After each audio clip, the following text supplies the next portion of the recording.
So some of you were here Christmas Eve, maybe not all of you, but some of you were, most of you were. Do you remember when the elementary age kids came forward in their costumes? We had 3 kings, didn't we? Remember seeing them? What were they carrying?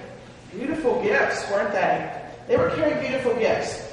Well, we always include them in the manger scene, even though they didn't really come right away. They didn't come right away.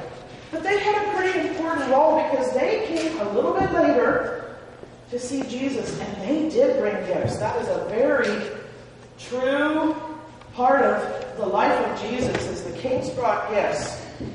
Down in the mailboxes, I noticed Brenda had some of these. Did you do that, Brenda? Epiphany bookmarks. So find your Epiphany bookmark. It's really neat. A picture, and it has a lot of great stuff on the back. Remember the 3 gifts they brought?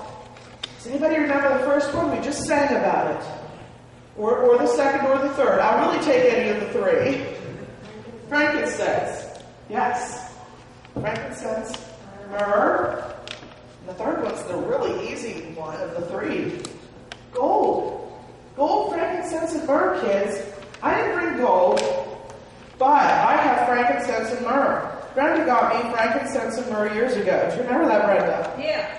Here's frankincense and myrrh.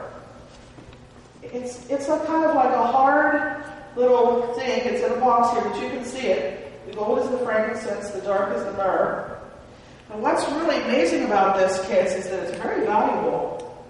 I'm not sure this box is valuable, but the frankincense and myrrh and the gold they brought to Jesus was very valuable, and I'm pretty sure part of that is because God was providing for Joseph and Mary to live. You know, Joseph and Mary weren't rich people in any way, shape, or form.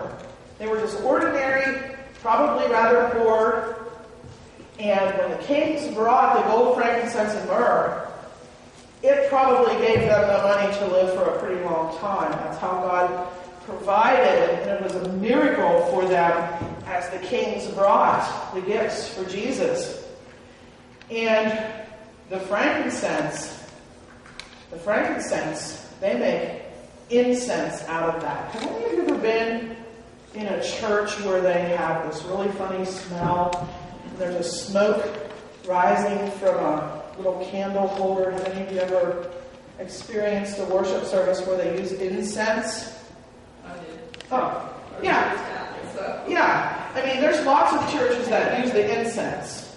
I don't choose to use incense because a lot of people are allergic to incense and the smell of incense. And so I don't really know that we should necessarily be using things that people are going to be allergic to.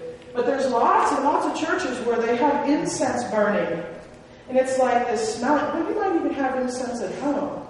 Anybody burn incense? I think those incense sticks, don't they? That you can burn. I don't have any, but I know that they make them. And it has a really big smell, kids, but it was used in the churches and in the temples at the time of Jesus and earlier. So it was really a big part of their worship. And the myrrh, they make into anointing oil. Do you remember when I've touched your heads with cross? I dip it in this little bottle I have, and I go like this, and I put it on your foreheads. Remember that? We do it at baptism, and sometimes I've done it even at various children's messages. That's anointing oil that I have in that little glass jar. And when I do that with my oil, I'm actually anointing you with oil. Well, the myrrh was used to make perfume and oil. And they put it on Jesus before he died on the cross. So it's a really important day. It's a really important day in remembering Jesus, who was our King, who was our priest, who was our Savior, and who is growing up and going to begin to do his ministry and heading to the cross. All right? And that song tells the story. So I wanted to show you our frankincense and myrrh, what it really looks like. It comes from the balsam tree, but you probably don't know what the balsam tree is. But it's over in other countries. We don't have those trees here. Let us pray. Father, we just lift up each of these children to you. We come before you today and ask that you would plant the word into their hearts. Father, they can't understand everything I just said, But Lord, plant whatever they can understand into their hearts and into their minds. That they might grow in their faith, and they might most of all just know that Jesus is your Son, and He lives in our hearts, and He loves us, and He came to die for us and to rise again, that we might have salvation and eternal life. And Father, let these kids know that you love them so much that you came to be with us in your Son, Jesus Christ. And we thank you. In Jesus' name, amen. Okay, kids, you may go back.